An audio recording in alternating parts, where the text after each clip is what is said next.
আচ্ছা, আজকের ভিডিওটা করার মেইন উদ্দেশ্য হলো যাতে সবাই মানে এক্সামটার ব্যাপারে একটু আইডিয়া নিতে পারে। এক্সাম হলের যে পরিবেশ, অ্যাকচুয়ালি তোমাদের এক্সামের ডেটটা হলো 22 তারিখ, 22 এপ্রিল 2026, সকালবেলা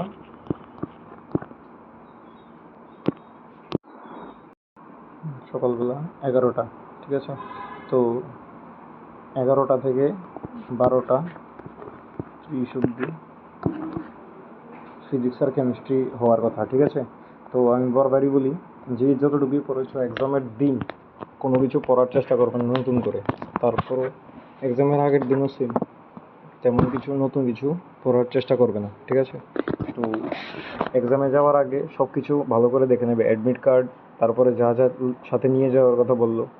আর যারা দূরে আছো এক্সাম সেন্টার থেকে, অনেকটা দূরে আছো, 1 ঘন্টা 2 ঘন্টার ডিস্টেন্সে আছো, তারা অবশ্যই চেষ্টা করবে আগের দিন যাতে আগরতলা মানে তোমাদের এক্সাম সেন্টারের কাছে ধারে পৌঁছে যেতে পারো। ঠিক আছে, আগের দিন গেলে ভালো হয়, কারণ 11টা থেকে এক্সাম স্টার্ট হলো, 1 ঘন্টা আগে মিনিমাম যেতে হবে, মিনিমাম 1 ঘন্টা আগে। ঠিক আছে, তো রিপোর্টিং টাইমটা অ্যাকচুয়ালি 2 ঘন্টা আগে দিলেও 11টার মধ্যে যেভাবে মানে 10টার মধ্যে যেভাবেই হোক তোমাদের এক্সাম সেন্টারে এন্টার করতে হবে। তো এবার যতটুকু বলার, সিলেবাস তো যা পড়ার পড়েছ, আর মেনলি ফিজিক্স কেমিস্ট্রির মধ্যে প্রথমে কেমিস্ট্রি দিয়ে স্টার্ট করবে। ঠিক আছে, কেমিস্ট্রি দিয়ে স্টার্ট করবে। আর কেমিস্ট্রি দিয়ে স্টার্ট করলে যারা যারা মোটামুটি অর্গানিকে ভালো আছে, প্রথম অর্গানিক পার্টগুলি খুঁজবে, যেগুলি মানে একবার দেখলে আনসার করা যায় সেগুলি সবার আগে আনসার করবে। কনফার্ম যেগুলি একবারে কনফার্মগুলি আনসার দেবে, উল্টো পাল্টা আনসার কেউ চেষ্টাও করবে না করার। কারণ গতবার যে মার্ক গেছিলো ফিজিক্সে, শুধুমাত্র ফিজিক্সে 120 মার্কসের মধ্যে 25 মার্কে আমার যে স্টুডেন্টটা পেয়েছে 147 র্যাঙ্ক এসেছে। হ্যাঁ, ওর প্লাস পয়েন্ট ছিল বায়োলজি, তো এর জন্য বলছি বায়োলজি যতটুকু পারো যেগুলি কনফার্ম থাকে এগুলি আনসার করবে। হ্যাঁ, আর প্রথম তো ফিজিক্স আর কেমিস্ট্রির মধ্যে বলেইছি। আর কেমিস্ট্রিতে ও পেয়েছিল, কেমিস্ট্রিতে অনেকটা কম চলে এসেছিলো, কেমিস্ট্রিতে ও আগেই উইক ছিল আমাকে বলেছিল। আর ও বেশি ভালো করে পড়েছিল বায়োলজি। ঠিক আছে, কেমিস্ট্রিতে ও পেয়েছিল সামথিং লাইক দ্যাট 10 থেকে 12 এরকম পেয়েছিল। ঠিক আছে, তো 10 থেকে 12 মানে দুইটা মিলে চিন্তা করো, ফিজিক্স আর কেমিস্ট্রি মিলে জাস্ট 35 অনলি। তো 240তে অনলি 32 পেয়েছে। তো সাকসেস রেটটা অনেক মানে নেগেটিভের জন্য অনেকের তো নেগেটিভ হয়ে যায় উল্টোপাল্টা আনসার করে, আর কোশ্চেনগুলি কনফিউজিং থাকে খুব বেশি।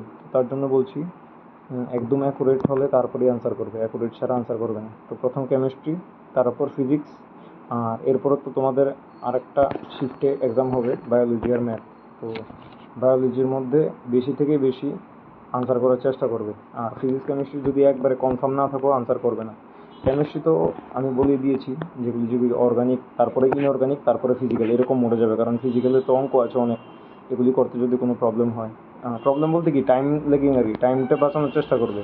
ফিজিক্স কেমিস্ট্রি যদি তোমার 1.5 ঘন্টা এক্সাম হয়, হ্যাঁ, 45 মিনিট থেকে 45 মিনিটের বেশি কেমিস্ট্রি লাগাতে পারবে না, তো এরকম ট্রাই করো। আর বাকি 45 মিনিট ফিজিক্সের জন্য রাখতেই হবে, কারণ ফিজিক্সও নিউমেরিক্যাল টাইপ ক্যালকুলেশন খুব বেশি থাকে।